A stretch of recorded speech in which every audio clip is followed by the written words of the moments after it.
ABS-CBN buildings at headquarters nito mawawala na? Isang malungkot na balitang lumabas ngayong araw dahil ibinenta na ng ABS-CBN Corporation ang kanilang lupa sa Quezon City na may sukat na 30,000 square meters mula sa pagmamay-ari nilang 44,027 square meters sa Quezon City. Ibinenta ito ng ABS-CBN Corporation ng Lopez family sa Ayala Land Incorporated sa halagang 6.2 billion pesos. Ang lupang ibinenta ng Lopez family na 30,000 square meters sa Ayala Land sa halagang 6.4 billion pesos ay kinatitirikan ng ABS-CBN headquarters at buildings kung saan nandito ang kanilang production facilities, mga opisina at mga studios kung saan ginaganap ang kanilang mga TV shows. Dahil dito maraming mga netizens at taga-suporta ng ABS-CBN ang nangangamba kung saan na raw ngayon mapupunta ang mga studios ng programa nila Vice Ganda na It's Showtime, ASAP at iba pang mga programa ng ABS-CBN. Subalit ayon sa pamunuan ng ABS-CBN Corporation ay ililipat at pagsasama-samahin na lang daw nilang lahat ang mga ito sa natira sa pinagbentahan nila na 1.4 hectares.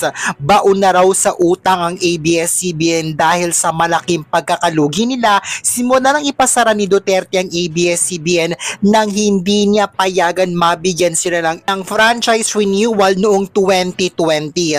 Ayon pa sa kopya ng dokumento ng bentahan, ABS-CBN will be consolidating its operations in the remaining 1.4 hectares of the Quezon City property. Proceeds of the sale of property will be used to partially prepay its outstanding loans.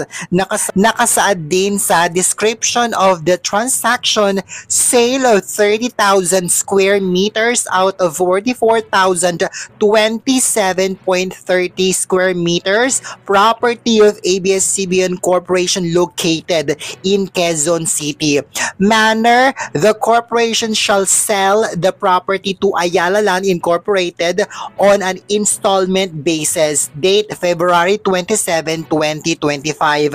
Ayon pa nga dito, the property houses several buildings including production facilities. The company's offices and studios will be consolidated in the remaining 1.4 hectares of the property to be retained by the company.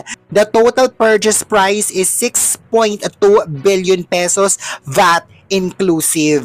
Nangangamba ngayon ng mga netizens dahil may mga lumalabas rin ng mga balibalita na hindi pa kumpirmado pero baka tuluyan na rin daw isara ng ABS-CBN ang It's Showtime dahil sa sobrang mahal ng mga talent fees na ibinabayad nila kina Vice Ganda, Ann Curtis at iba pang mga host nito dahil malaki na raw ang nalulugi sa ABS-CBN at bauna raw sila sa utang.